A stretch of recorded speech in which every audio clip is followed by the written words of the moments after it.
Hello, Adrian from Rotors here. Just going to talk to you a little bit today about AccuRC. Now, it's been quite interesting reading some of the stuff that's been on the internet recently.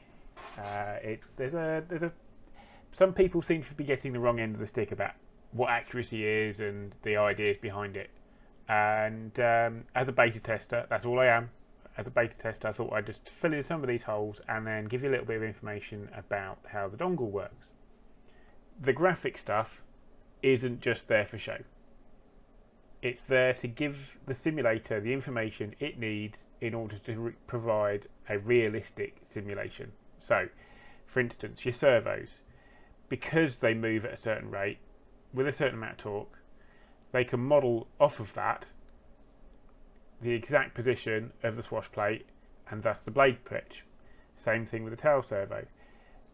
And because it's all going through a flybar system and a gyro running realistic code, it all just meshes in nicely. Each little bit just makes that sim just that little bit more accurate and provides better information for the aerodynamics to provide you with a better simulator. Same thing with the motors. Everything about the motor is modelled properly. It's an actual motor. So when the motor heats up, it produces slightly less power. So that fade you get under high load, where the head speed will drop slightly, that is modelled. Same thing with the batteries.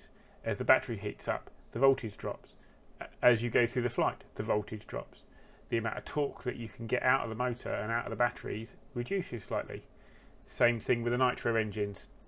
All modelled exactly, all the torque curves and everything like that, all modelled exactly how they should be. The models, now the next thing I've seen people talking about is, do I have to build the model myself in the simulator? Simple answer to that is no. All you do is you fire up the simulator for the first time after you've installed it, you plug your transmitter in, set up the what type of transmitter you've got, whether it be a JR or a line, whether you're using S-Bus or a Spectrum satellite or whatever like that, and then you go and then you pick your model that you want to fly and you go and fly it. Just like with the real thing though, there is a little bit of tuning to do. So, but I'm not talking about tuning out bounces and stuff like that. I'm talking about personal taste stuff. So how quickly it flips, the agility settings, and how much expo you want to use, how fast it pirouettes, the exponential on the tail, what head speed you want to run at, that side of things. So it's not about tuning the simulator to make it fly right. It's about tuning the simulator to make it fly the way you want it to fly, just like you would do the real thing, but without some of the annoyances that are involved with tuning flybarless systems. So it's really, really accurate. There's none of this tuning knife. I heard somebody talk to the other day about what happens if it's a bit floaty in knife edge and I want to make it fall a bit quicker. It's like, no, you don't need to do that, because the physics and the aerodynamics engine is so accurate. There isn't any of that. You don't need to do any of that. It's just right. They're measuring the airflow and angle attack over the rotor blade at 20 points along each rotor blade and at 4 points around the revolution. That's a whole stack load of data, and because of that, they don't have to do any fudging with vortex lift and stuff. It all just works in the physics because they're monitoring the airflow over the blade and around the model. It's not. You wouldn't expect to go down the field and go, oh well, this model's a bit floaty in knife edge. I want to, I'm going to increase gravity a little bit.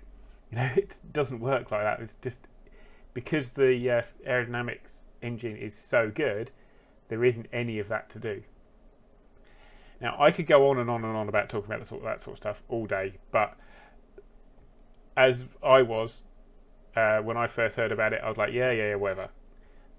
What you need to do is, if you're really, really keen, you need to find one of the beta testers and get them to let you have a go on their sim. There are a number of ways of going around that. If you know a beta tester, you probably know him. You probably know that he is a beta tester. I'm not going to name all the beta testers now because that wouldn't be fair on them. But yeah, if you know a beta tester, they probably told you that they are a beta tester. So have a chat with them and go and have a play. If anybody is in the local Bournemouth in England area, then drop me a message, Adrian at rotors-show.co.uk, and I'll see what I can do in getting you to have a go on mine. Right, now the main thing I wanted to talk to you about is the actual dongle itself and how the dongle works. It's just a USB dongle. It is, in one end it's got a USB port obviously, and in the other end it's got a 3.5mm headphone jack. Now into that you can either plug a lead, which will, and all these adapter leads will be available. So you can plug a normal adapter lead, which will have a headphone plug on one end, and then a connector on the other end to suit your radio. That will just go into the buddy box port, just like any other simulator does.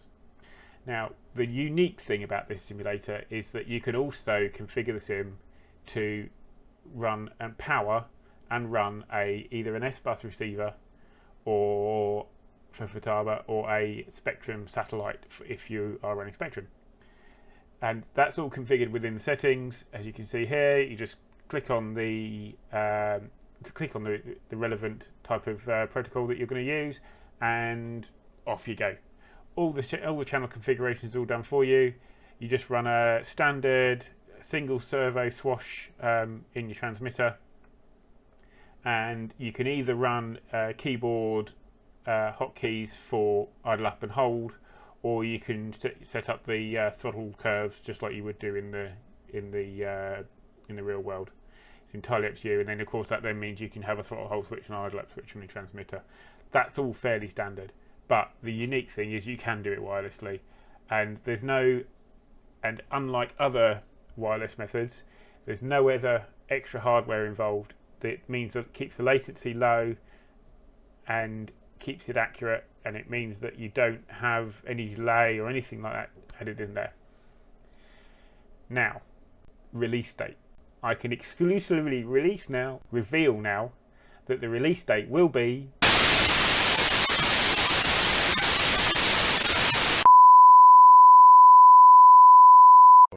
Aid, are you there? So you're going to finish it off, or what? Do you want me to do it? Oh, all right, fair enough. Well, thanks for that, mate. It appears the boys at AccuRC, and that's how it's pronounced, by the way. It's AccuRC, not AccuRC. Apparently, they're not quite ready for the information to be released just yet, but don't worry. Tune in next Wednesday, by the way, at 10 p.m. That's 2200 hours British summertime for our Servo Bite Size with Bert Camera. And of course, guys, Heli Masters is just a couple of weeks away, so hopefully you'll be there. If not, the live stream will be available, which is course the next best thing.